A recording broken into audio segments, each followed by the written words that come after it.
कार्यकर्त्यांच्या मेहनतीने एकही नवं घर वाढू दिलं नाही. हे सगळे तुमच्या कष्टाचे फळ आहेत. तर त्या सत्काराचा उल्लेख मी यासाठी केला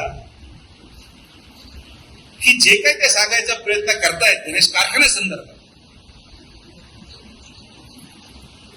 तर मी तुम्हाला एक गोष्टीची खात्री तेव्हाही दिली आणि आजही देतो की या क्षणापासून किंवा त्या दिवसापासून ज्या कालावधीमध्ये आपल्या पॅनलचा पराभव झाला त्या कालावधीपासून तर शेवटच्या जोपर्यंत मी आहे तोपर्यंत गणेश सहकारी साखर कारखान्याची निवडणूक मी लढवणार नाही, आमचे लोक लढवणार नाही, आमचे कार्यकर्ते लढवणार नाही. तो कारखाना तुमचा आहे, मी चालू. आम्ही तर म्हणतो ना आम्हाला पाहिजे. मी सांगतो लिहून स्टॅम्प पेपरवर की आपले जेवढे सभासद असतील ते देऊन टाका राजीनामे. बाबा सभासद सोडून द्या.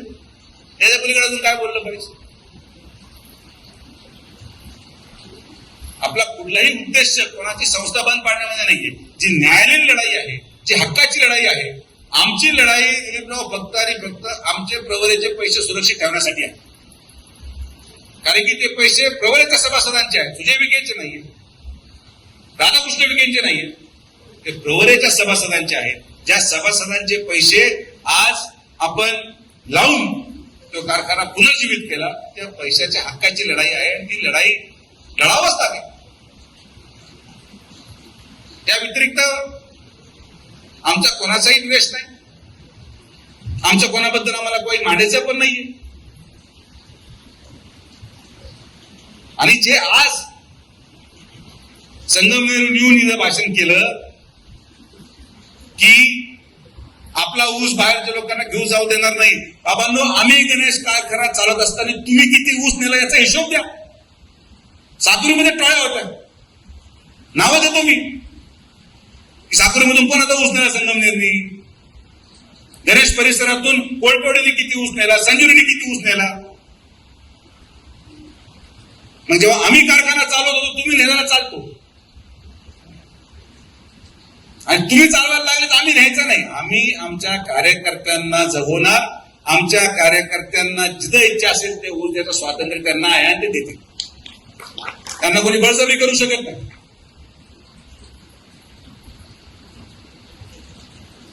तर माझं मी तुम्हाला स्पष्ट सांगतो, माझा वाद कुठल्याही व्यक्तीशी नाही. कोपरगावमध्ये 2 आमदार झाले याचा आनंद मलाच आहे. त्यांना संधी मिळाली, त्या संधीचं सोनं त्यांनी करावं, तालुक्याच्या विकासासाठी करावं. गणेश परिसरामध्ये त्यांना वाटतं त्यांना काही योगदान द्यायचंय, देऊ द्या. पण आपण, मी दुर्दैवाने आजारी असल्यामुळे गडबड झाली की एक सभा झाली आणि त्याची चर्चा आपले लोक करतात. कशाला चर्चा करायची कोणाच्या भाषणाची?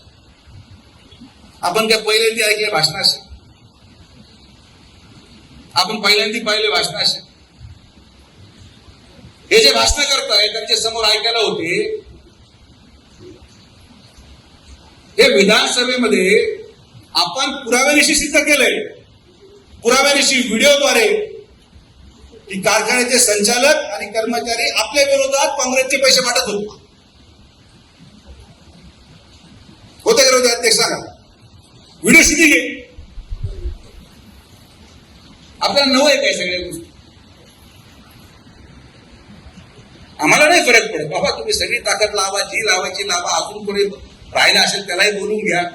या तालुक्यामध्ये सर्वसामान्य माणसं आणि संघटनेच्या कार्यकर्ते जोपर्यंत प्रामाणिक आहेत तोपर्यंत भारतीय जनता पार्टी आणि विखे पाटील साहेबांच्या केसाला धक्का सुद्धा लागणार नाही. ही ताकद आपली आहे, ही संघटनेची ताकद आहे, ही तुमची ताकद आहे.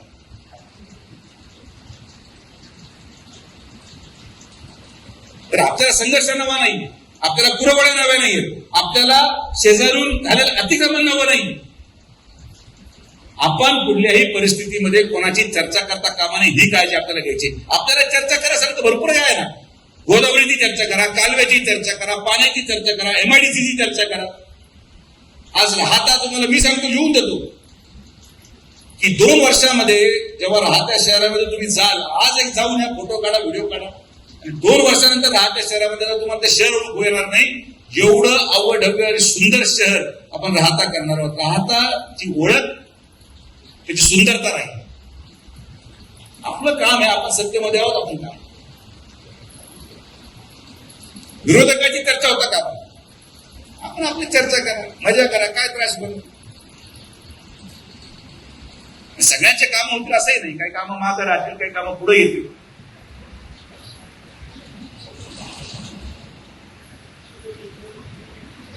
ती सभा संपली आणि मला 2-3 लोकांचे मेसेज आले, नाही दादा काय झालं, ते कसं चाललंय, आणि हे लोक स्टेजवर होते, ते लोक स्टेजवर होते, फलाना होता टिमकारचा साकोरीवाला पण स्टेजवर चढला, असं झालं तसं झालं. हा बापू, आणि SIR मध्ये जो ज्या भागात राहतो ना त्या भागात त्याचं मतदान गेलं पाहिजे. साकुरीवाला शिर्डी राहतच नको, राहतावाला साकुरीत नको. तो साकुरीत राहतो तर साकुरीत मतदान जाईल, आणि जर राहतात तर मतदान राहतात. तुम्ही सगळेजण एवढ्या वर्षापासून राजकारण पाहता करता, एवढ्या वर्षापासून आपण संघर्ष करतो. हे काही नवं आहे आपल्यासाठी यार. आपण याच्यापेक्षा मोठे मोठे षडयंत्र उघडून फेकलेले आहेत. आज तर सुवर्ण काळ आहे, काही नाही आपल्याकडे. तुमच्या मताचा परिणाम पहा, तुमच्या मताचा परिणाम आहे, तुमच्या निष्ठेचा परिणाम आहे. 100 वर्षापासून तर 18 वर्षापर्यंतच्या प्रत्येक निष्ठेचा परिणाम आहे की आज लोकसभेच्या पराभवानंतर देखील नामदार साहेबांच्या नेतृत्वामध्ये आपण या जिल्ह्यामध्ये 12 आपले हक्काचे आमदार महायुतीचे निवडून आणू शकलो, ही तुमची ताकद आहे. याच्या अगोदर जिल्ह्यामध्ये शक्य नव्हतं. 2-3 आमदार असायचे, आज 12 आमदार आपण निवडून आणले. आपले कष्ट आहेत, पक्षासाठी आहे, मुख्यमंत्र्यांचं नेतृत्व आहे. हे तुम्हाला काय वाटतं गोदावरी 350 कोटी कशा आहेत? कारण की आपण जेव्हा मुख्यमंत्री महोदयांना म्हटलं की मुख्यमंत्री महोदय हे आमच्या तालुक्याचं काम एवढं झालंच पाहिजे, नाही म्हणू शकले नाही, लगेच सही झाली, सगळे काम.